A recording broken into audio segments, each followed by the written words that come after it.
So I'm going to tell you guys how I made these flowers. So this is my first video, so I might be rambling a bit, but first of all, to make this one, I started off with 2 different sizes of my scallop circle punches, using my Tim Holtz Distress ink to ink them on the sides all around. And then after that, I went ahead and just made kind of jagged V scissor shapes in them. However many more petals you want, you can cut more V's, but I think this size is perfect for me. So after you do that, pretty much all you do is spray them with a water bottle, and then scrunch them into this little V shape, or not V shape, little, I don't know what you would call it, making sure to press them, pinch the middle, and then depending on how many different layers you want in there, that's about how many you would stick together. This one has 3 different ones. I have 1, 2, and 3, and excuse my fingers, they have ink on them, but they're not really that thick. Really good for scrapbook pages. Anyways, you can still, you know, press them down, do whatever, and they'll still retain their shape.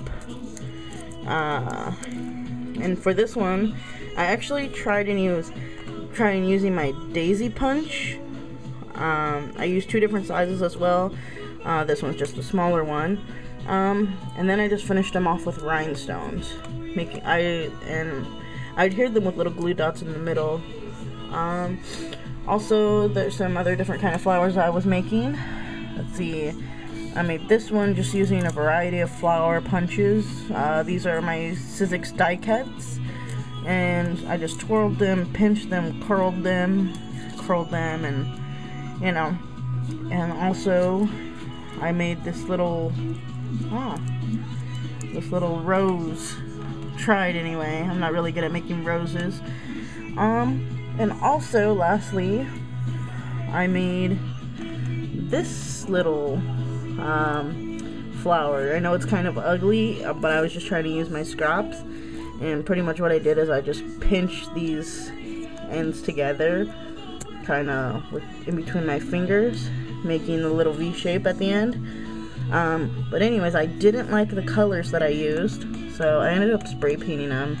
I know this one's kind of lopsided, but I'll spray paint them, adhere them with glue dots, and then put a little rhinestone in the middle.